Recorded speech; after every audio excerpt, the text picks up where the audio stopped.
Well, hi, everybody. Hi, everybody. I think you know where we're at by now. We're at the gallery for the Addison Center for the Arts in the high school. And, you know, last month we had a terrific showing with Mr. Arthur Wang, who did work, we call the show The Other Side of the Earth. Yes. We're coming back to our hemisphere here, I think. And we're with this month's artist. It's Jose Zavala, who is an artist that is completely different than what you saw last month from China.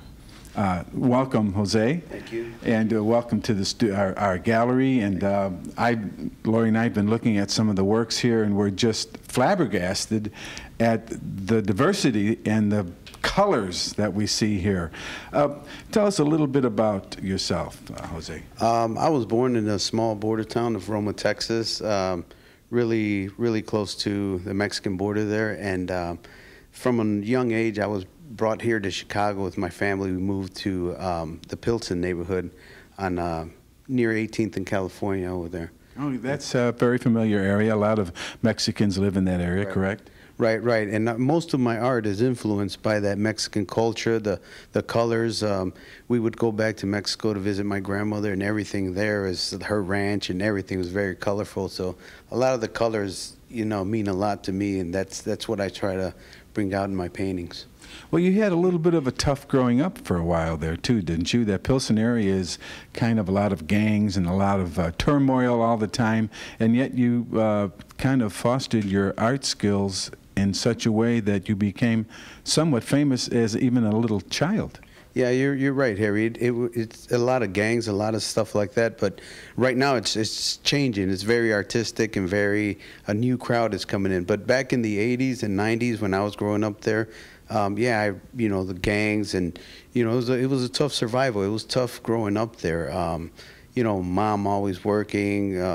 You know, you don't have, you know, this close family life, yeah, that help support you. Right, that you would want. I mean, you'd see the churches. I mean, there's, like in this painting here, I mean, you see there's religion, there's ways out and stuff, but people still chose in those days to just, you know, just follow a bad lifestyle, you know. Well, it's kind of easy to do that. It's the influences you had around you without having your parents close by, because your father wasn't with you, correct? And your mother probably worked all day, right, and couldn't be there when you came home from school, or, you know, like what we were used to as growing up. And that makes a big difference, I think, in a child's life. Well, it's also interesting if you look at some of the work that you have over here. Is there a holiday in the Mexican that's kind of like a Halloween? Yeah, there's Dia de los Muertos, which is the Day of the Dead, which is celebrated in Mexico to give homage to all the family members, all people, you know, that have gone on, you know. Mm-hmm. They just pay respects to them. They give them that one day and stuff. So yeah, a lot of my paintings have that in it, you know. And as you see here, the halo on the skull, I mean, that's religion that was taught to me, that was brought into my mom, kind of, you know, telling me there is a way out, you know. Maybe religion can help you, you know, maybe religion can pull you out of these bad things, you know. And it's your choice whether you want to do it or not, you know, and that's a lot of what it is. Well, I noticed this one over here, this work. You've got a baby hanging on one end of the rope from a tree and a fish on the other end. Now, a lot of times, you know, artists don't want to tell exactly what the meaning is, because it's what your interpretation is. But that just kind of struck me as, what? I don't get it. Well, the painting is called No Superhero, which nowadays, I mean, you can have a baby hanging in the balance and stuff, and there's nobody wants to step up in humanity anymore. Nobody wants to be that human, you know, superhero. No, there's no more brotherly love or help, you know, from your neighbor anymore. Mm-hmm. Everybody's out for themselves, you know, so there's no superheroes. That's why the cape is hanging there, and you know, there's always a superhero.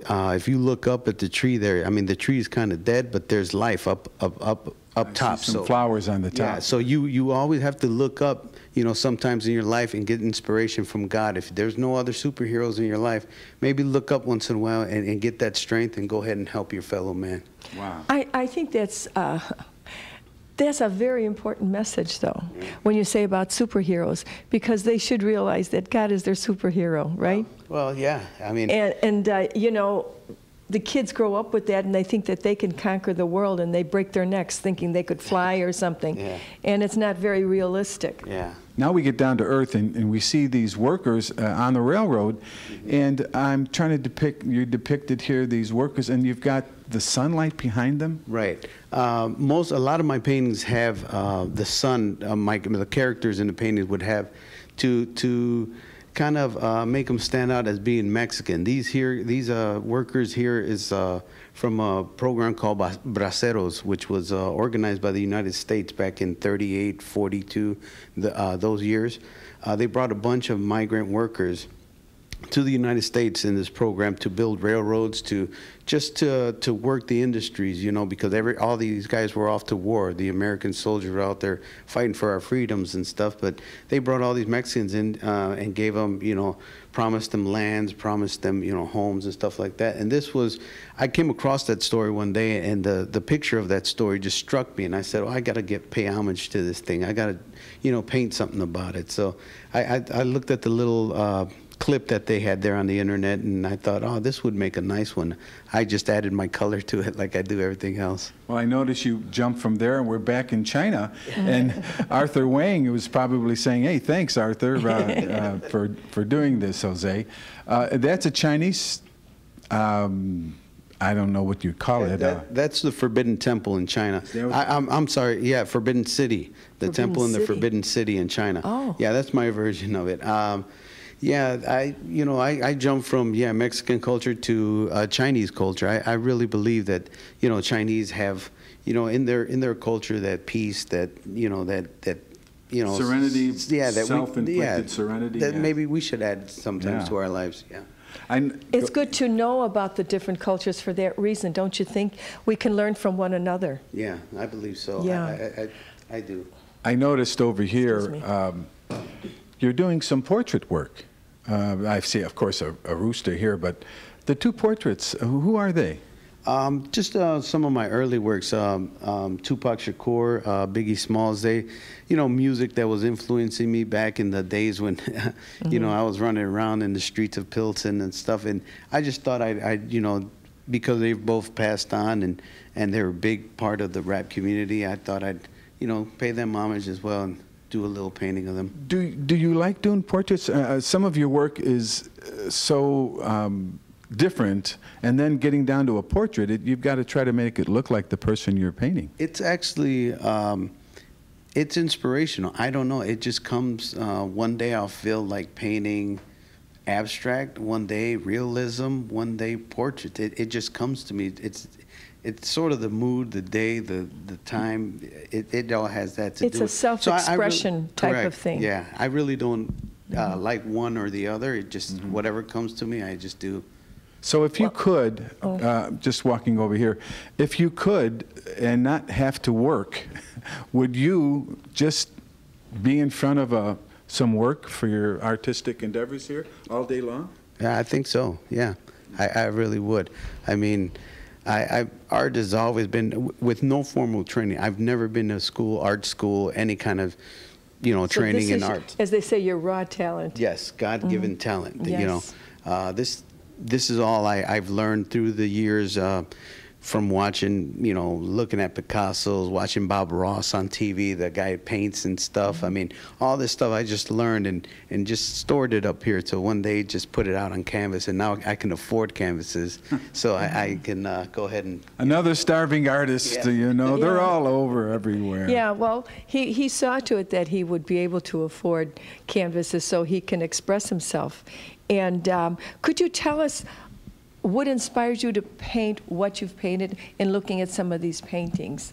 Well, this one here is a portrait or a painting of my mother, which was a very big influence. I mean, there you see the colors, you know, again from Mexico, and it's just a mother working day and night. I mean, her job is never done. You notice that in the sky, the day and the night. The day and the night. Her job's never done. She has to be a mother day and night, and you know, always there for you. You know.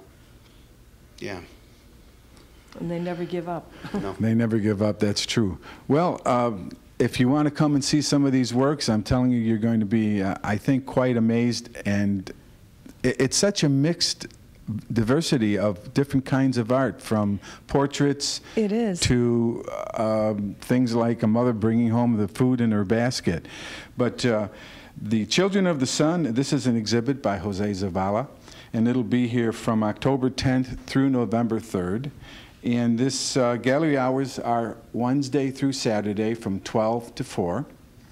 And the reception for the artist is this coming Friday, October 12th, from 7 o'clock to 9. So you can meet Jose here and get him some questions that we've been asking today about his work. Thank you so much, Jose. Thank Hey, you. I'd like to thank Addison. I'd like to thank Annette Lieber for setting all this up. I really appreciate all you folks, Harry, and you too. Lori. Yeah, this is all new to me. I'm really excited. He's Thank a you kid in the candy shop. Yeah. He's so excited. He's great to talk with. We'll be right back.